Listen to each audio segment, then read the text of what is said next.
క్రింది వాటిలో సరైనవి ఏవి? ఆప్షన్ 1 ఆర్టికల్ 80 రాజ్యసభ నిర్మాణం గురించి తెలియజేస్తుంది. ఇది కరెక్ట్ ఆప్షన్ అండి. ఆర్టికల్ 80 రాజ్యసభ నిర్మాణం గురించి తెలియజేస్తుంది.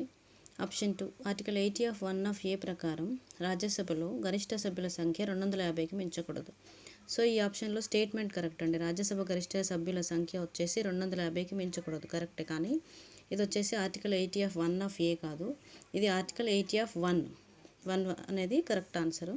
సో ఈ ఆర్టికల్ 80 ఆఫ్ 1 ప్రకారం రాజ్యసభలో 250కి మించకూడదు అనమాట. సో ఈ 238 మంది ఏమో రాష్ట్రాలు అండ్ కేంద్రపాలిత ప్రాంతాలకు ప్రాతినిధ్యం వహిస్తారు. 12 మందిని రాష్ట్రపతి నామినేట్ చేస్తారు.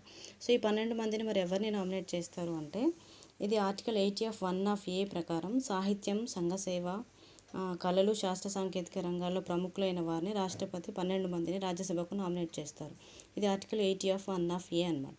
సో ఆర్టికల్ 80 ఆఫ్ 1 ప్రకారం ఏమో 250 మెంబర్స్ రాజ్యసభలో ఉండాలి, ఇంతకంటే ఎక్కువ మించకూడదు. ఈ 238 మంది రాష్ట్రాలు, కేంద్రపాలిత ప్రాంతాలకు ప్రాతినిధ్యం వహించేవారు ఇదేమో ఆర్టికల్ 80 ఆఫ్ 1 ఆఫ్ బి అండి.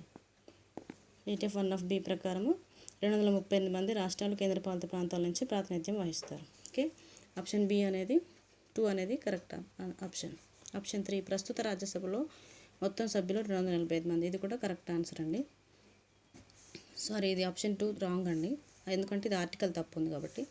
సో ఆప్షన్ 3 ప్రస్తుత రాజ్యసభలో మొత్తం సభ్యులు 245 మంది, ఇది కూడా కరెక్ట్ ఆప్షన్ అండి.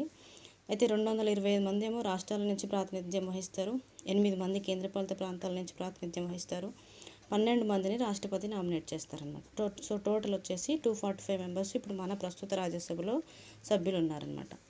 సో నెక్స్ట్ వచ్చేసి ఆప్షన్ 4 అన్ని రాష్ట్రాలకు రాజ్యసభ సీట్ల కేటాయింపు సమానంగా ఉంటుంది, ఇది కూడా రాంగ్ ఆన్సర్ అండి. ఎందుకంటే అన్ని రాష్ట్రాలకు రాజ్యసభ సీట్లు సమానంగా ఉండవు, ఎందుకంటే ఇది సీట్ల కేటాయింపు అనేది జనాభా ప్రాతిపదికన జరుగుతుంది.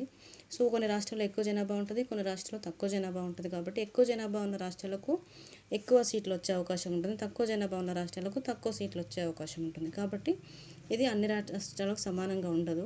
అలాగే అమెరికా తీసుకుంటే మనం అమెరికాలో అది జనాభా ప్రాతిపదికన కాకుండా ప్రతి రాష్ట్రానికి 2 సభ్యులు ఉంటారు. సో 50 రాష్ట్రాలకు కలిపి 100 మంది సభ్యులు అక్కడ వాళ్ళకు ఉంటారనమాట. సో ఇందులో మనకు ఆప్షన్ 1 అనేది correct answer, correct option. Option 3 అనేది కరెక్ట్, కాబట్టి ఆన్సర్ వచ్చేసి బి. Thank you.